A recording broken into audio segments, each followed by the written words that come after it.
Halo semuanya, selamat datang kembali di Film Posting. Kali ini kita bakal ngebahas sebuah film sci-fi misterius tentang sebuah planet jauh yang seharusnya jadi harapan baru manusia. Tapi ternyata justru menyimpan sesuatu yang jauh lebih mengerikan. Jadi langsung saja kita masuk ke dalam alur ceritanya.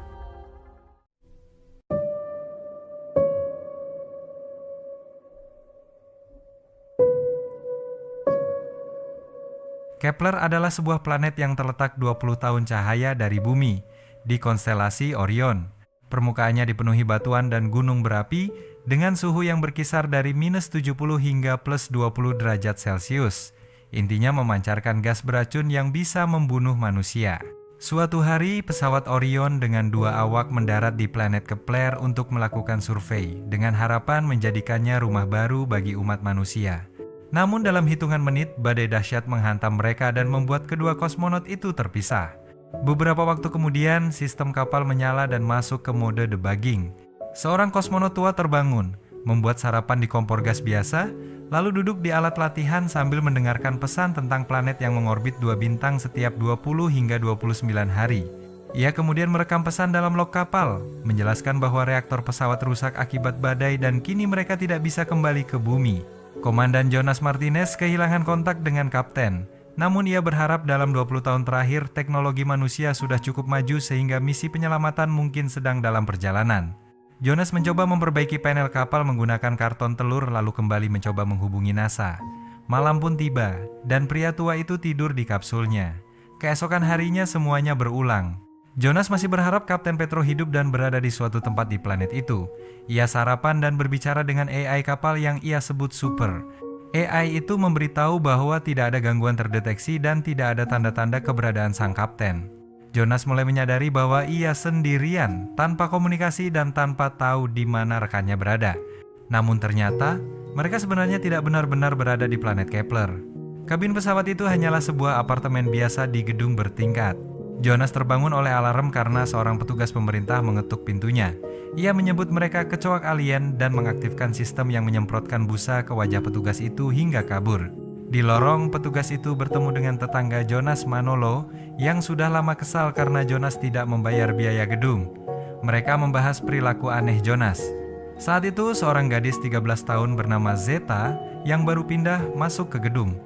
Ia mengambil surat termasuk dari lembaga bantuan sosial. Saat naik ke lantainya, Zeta mulai merasakan gejala asma dan menggunakan inhaler.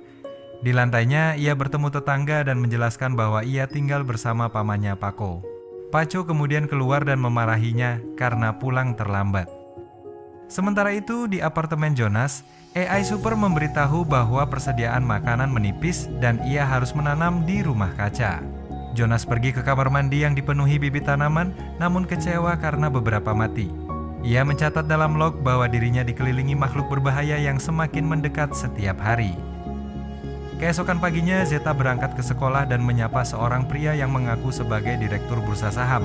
Namun bukannya ke sekolah, Zeta justru ke basement dan membuka surat tadi. Ia mengetahui bahwa pamannya harus membuktikan disabilitasnya untuk terus menerima bantuan.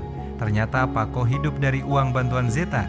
Zeta mengeluarkan mainan bintang dari ibunya yang dulu sering membacakan The Little Prince. Ibunya bilang itu adalah bunga bintang yang bisa mengingatkan untuk selalu bersikap baik. Tiba-tiba, listrik di apartemen Jonas padam. Ia mengenakan baju luar angkasa dan turun ke basement untuk memperbaiki fuse. Di sana, Zeta kehabisan obat.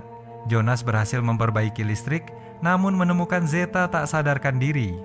Ia membawanya ke apartemen, memasangkan masker oksigen, dan menyelamatkannya. Saat sadar, Jonas mengatakan bahwa Zeta berada di pesawat Orion dan telah tertidur selama 4 jam. Zeta panik dan kabur, meski Jonas memperingatkan bahwa di luar berbahaya. Zeta pulang meminta uang pada Paco untuk obat, lalu kembali ke apartemen Jonas untuk berterima kasih. Ia mulai sadar bahwa Jonas tidak waras. Saat mereka berbicara, petugas datang lagi membawa surat pengusiran. Jonas kembali mengaktifkan sistem pertahanan, bahkan sampai menjebak tukang kunci dengan sengatan listrik lewat bantuan Zeta.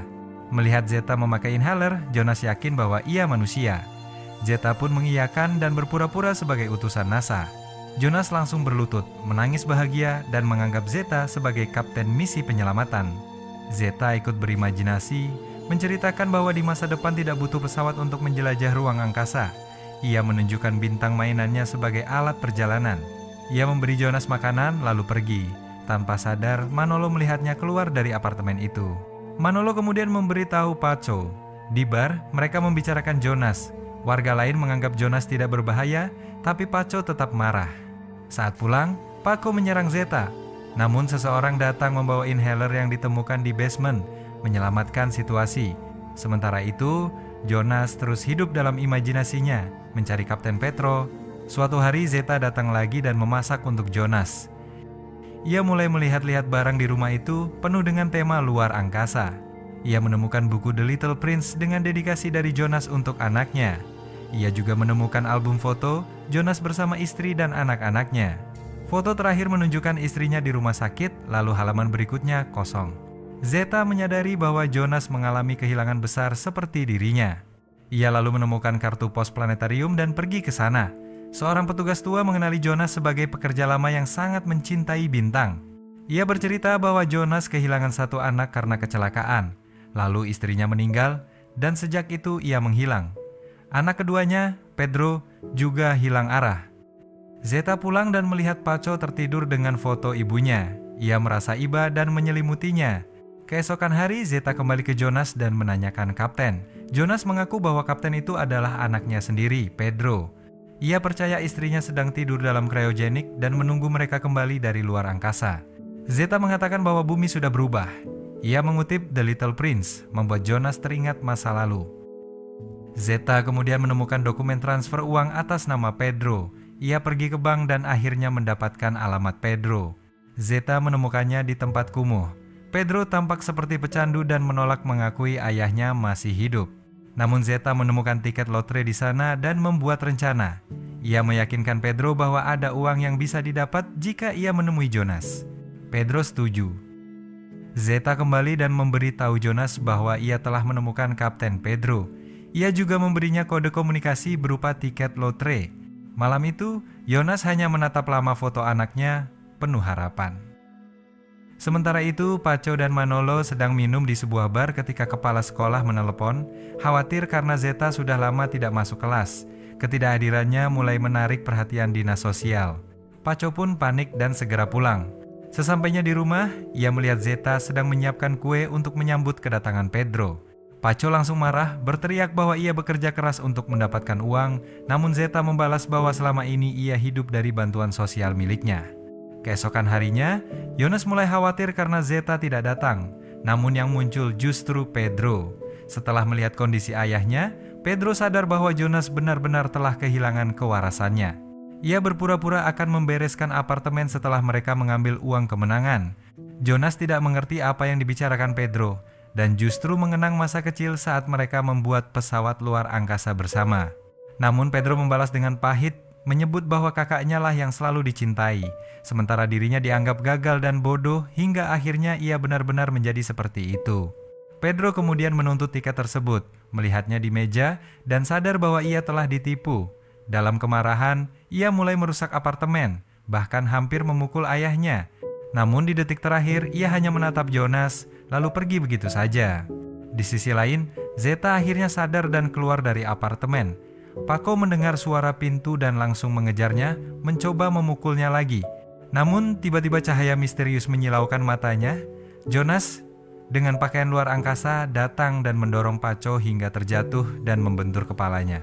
Jonas kemudian membawa Zeta kembali ke apartemennya, membaringkannya di sofa, dan membuatkan telur orak-arik agar ia mendapatkan tenaga kembali.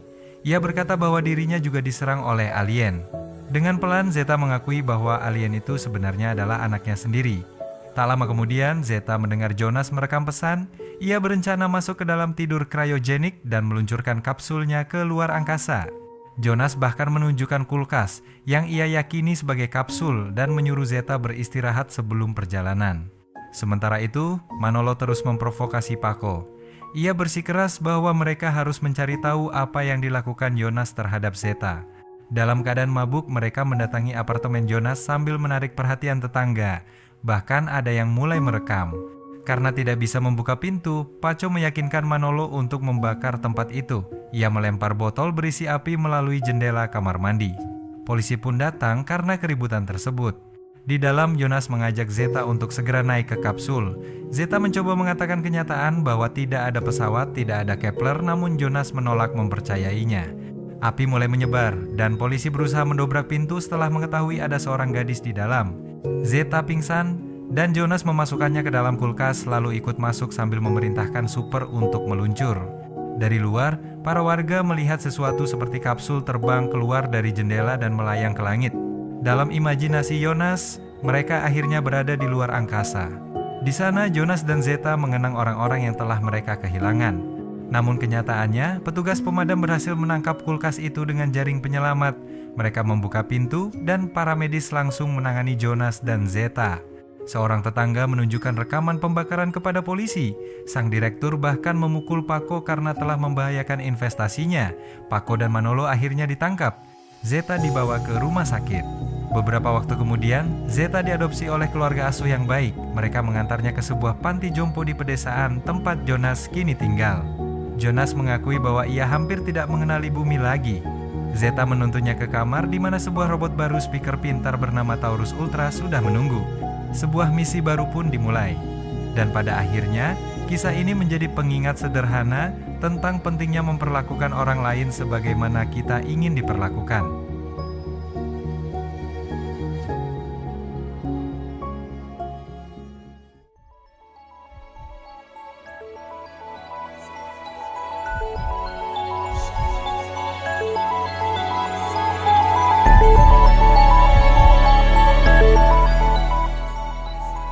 Itulah teman-teman alur cerita dari Kepler 6b.